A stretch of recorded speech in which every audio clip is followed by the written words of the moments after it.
Hello my fellow Total War players, Zaript here, and well, Caesar In Gaul is here too, and I want to take a look at changes that this expansion and patch 8 which came with it brings to multiplayer, which isn't a lot but still worth taking a look at. So let's take a look at new factions first. We will get 3. For expansion it's Nervi, Bowie, and Galatia. So 3 factions, all of them dangerously resemble Arverni. And if we look at units, well, let's see Nervi. Oswan as main melee infantry unit, then there is Guerrilla Swordsman, which resembles ambushes of Iceni. Fierce Swords, I can't really tell what's so cool about them. Just another medium sword unit to throw in a... without field testing it's difficult to say if they worth or not. Then we have Naked Spears, which are pretty much as good as Spear Brothers in stats, but they're a light unit, which means they're slightly faster. Could be useful to work on a flanks or behind your forces to easily reinforce any of your flanks which is in danger. Then there we have Gallic Hunters, which are pretty much guerrilla bowmen. They can be deployed anywhere, as well as these guerrilla swordsmen. Other skirmishers are pretty much the same, and at last we have Mighty Horse, which is the same price as Heavy Horse, but a bit less tanky and have slightly bigger melee attack. So Nervi look like a bit more aggressive Arverni, with ability to deploy anywhere on a map. They have actually 2 units that can do it. Not sure how it will turn out, but we will see. Bowie look really strange. They still have Oswan, then they have less sword units to fill the gap, only sword followers. No heavy spears, these medium spears, veteran spears, decent, but still nothing exceptional about them. Same for skirmishers, just have these Celtic bowmen. Same for cavalry, and the question I have, why would you pick this over Arverni?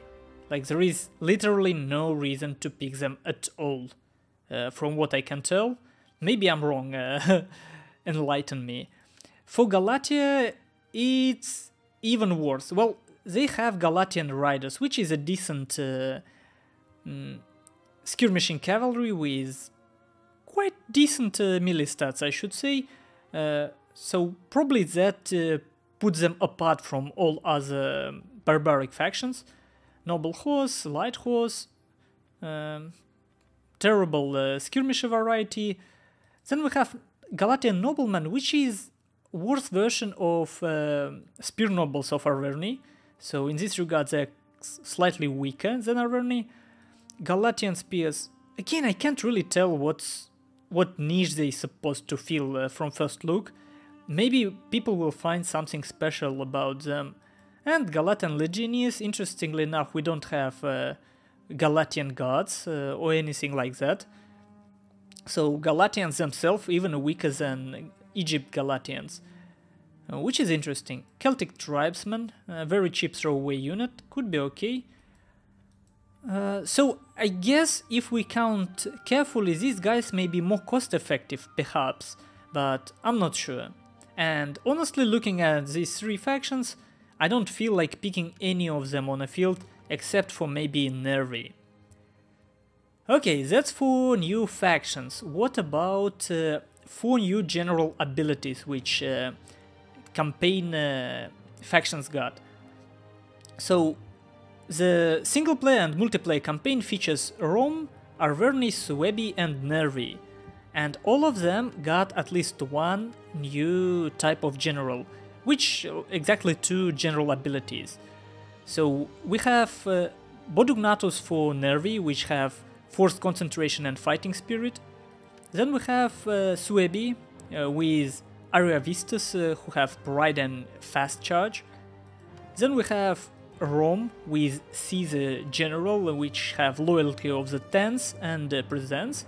And finally we have Arverni with Vercingetorix, with abilities Unity of the Tribes and Relentless. I will go to the field now to read descriptions of these abilities to you, but from what we tested so far, all of abilities seem to be you're only able to activate them once in a game. That's it. So it seems to be the same for all abilities. They all have small radius. Then the strongest one so far seemed like ability of Swebby. But let's go to the field and discuss them there. So see you guys in a second. Okay, so here we are, and we'll start with Swebby. So Pride and Fast Charge. And as you can see, now if you hover over abilities that have radius, now you can actually see the radius of it. So Pride is greatly improved effectiveness of armor piercing of nearby units. Then Fast Charge, target friendly units to improve their speed and charge for extended period of time. Can only be used once. So it has two phases. First increases speed and the next increases charge bonus as well. Now for Pride, yeah, again, once per battle. So we tested it with Balor of Agartha, and what he did, we used only 3 versus 3 scenario. So he used 3 Swordmasters, and we just countercharged each other. So what he did, he clicked Fast Charge. It's a targetable ability, he clicked it, clicked on his general, and it has Aura of Effect. So it works on general, or any unit you pick, and some units around it. So for 3 units he had increased charge. Then, when we actually collided, he used Pride. And if he timed his fast charge right, if on his units he used Frenzy and then Headhunt, he won all engagements with Pride. He won against Praetorian Guard, Galatian Guard, Royal Peltas. He won against Oswan. So in a small scale battle of Sword Infantry, Swebby can get huge advantage, it seems. It can pick a point where their infantry will make a break, pretty much guaranteed. But it will depend heavily on your fast charge timing, which isn't easy, and your frenzy timing, which isn't easy as well. And it will only, like with this Aura radius, generally you can only cover maybe 3 or 4 units at max. Okay, now let's go and take a look at Rome abilities. So Rome. We have Loyalty of the 10th, which can target friendly units to greatly improve their defensive capabilities and make their morale unbreakable. Get my hatred message, CA. Unbreakable morale is... like, it shouldn't exist. Oh man, whatever. Can only be used once per battle. So defense and morale. Now, presence... let's see. So your general reduces the cooling down times for nearby units by 60 seconds. So if you use some abilities on your units, you can recharge it. This is much... how should I put it? It's not as easy to see use for these abilities as for Swebby ones. They're not as direct. So obviously presence could help you if you use Whip extensively on your units, or maybe Draka or Trample on your Shock Cavalry, but it doesn't give you such a distinct advantage. So I guess it's maybe to use Whip twice. Probably the easiest scenario I can imagine. Now for Loyalty of the 10th, and you can see how radius is quite big in fact, so you can make it for much more units. Now as for Loyalty of the 10th, like it's unclear with overall dynamic of the game. You still want to disable formational attack and just counter charge at the moment. I don't know, maybe this patch changed some dynamics, but we will see. So far, this one doesn't seem incredibly useful, at least not in a sword fight, but it could be useful if you have couple of units in crucial point where just need them to hold when you try to overwhelm another flank, for example. Or you want your cavalry to hold against elephants, maybe? I don't know. So that could be the use. And again, this target some units and it will work in small area around them, it seems. Now let's take a look at Arverni. And for Arverni we have Unity of the Tribes, which improves the morale of all units for extended period. All units. Can only be used once. And Relentless, which slightly improve offensive capabilities of all units whilst removing their fatigue temporarily. Can only be used once. So attack and fatigue. Again, you can see fairly straightforward use for these abilities. I would assume that Relentless works well in combination with Frenzy and Headhunt. If you click Frenzy, wait for it to wear out, and when you get fatigue, you click your Relentless to make up, to get rid of that fatigue temporarily. Headhunt goes at the same time, and if you feel like you're starting to break or have to deal with elephants, you have Unity of the Tribes. So pretty straightforward, and this design I like a little bit more than Swaby one. It's not as OP, at least from our short test so far, but we will see, because we have Nervy to check out. So let's see. And it is Fighting Spirit, which greatly improves defensive capabilities of nearby units whilst making them unbreakable for extended period. Can only be used once. Okay, let's see. Force Concentration. Again, I can see this word, unbreakable. Target friendly units to greatly improve their offensive capabilities and make their morale unbreakable for extended period.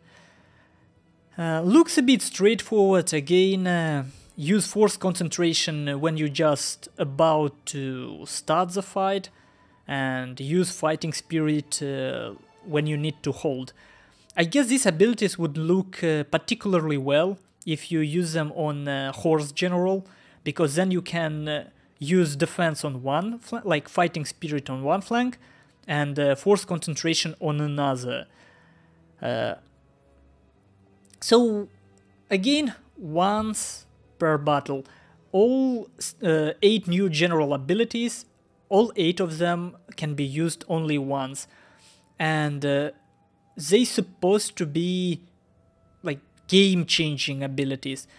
And if you ask me now, without trying them, without playing yet, I'm not particularly fond of it, because when I think about abilities, which are win or lose type of abilities, like you get the timing right or you lose, I'm not very happy to know that. And obviously I'm not very happy to see so much unbreakable morale abilities. We need to see how much time it lasts. If it's like 10-15 seconds, it's okay. If it's 20 and more, it will feel bad, honestly. But we need to check how it turns out. So far I can only tell from small tests we had that in a straight up infantry fight, Swaby got an advantage. If there is nothing on the field but swordsman, Swaby will just dominate on open field. Just because they have ridiculously good charge with general ability and armor piercing. Okay, now when we're done with abilities, let's take a look at another feature that was added, which is new final stats. First of all, we now have continue button, so you will not jump out of this by just clicking. Thank you, finally. Another thing, you can actually take a look at stats for different players, and again, thank you. This one of the things that should have been in a game from freaking start. That's for sure. And I'm happy that it's finally in a game. So let's now go back and take a look if I forgot something about new patch or not. And I couldn't really find anything that I missed just now, so what I missed, you will tell me. And obviously for new factions you will tell me if they worth it or not, because I really hope I somehow misjudge them and they're not as boring as I see them, but I honestly don't think they bring anything new to the table, especially considering that Barbarians already weak enough on multiplayer, considering the state of elephants, chariots and shock cavalry. Barbarians only have a chance in a forest, like that's pretty much it, and even in a forest they have troubles. Anyway, this is Caesar In Gaul for multiplayer. I hope you enjoyed this walkthrough of new changes and I hope it was useful. Thank you guys for watching and see you later.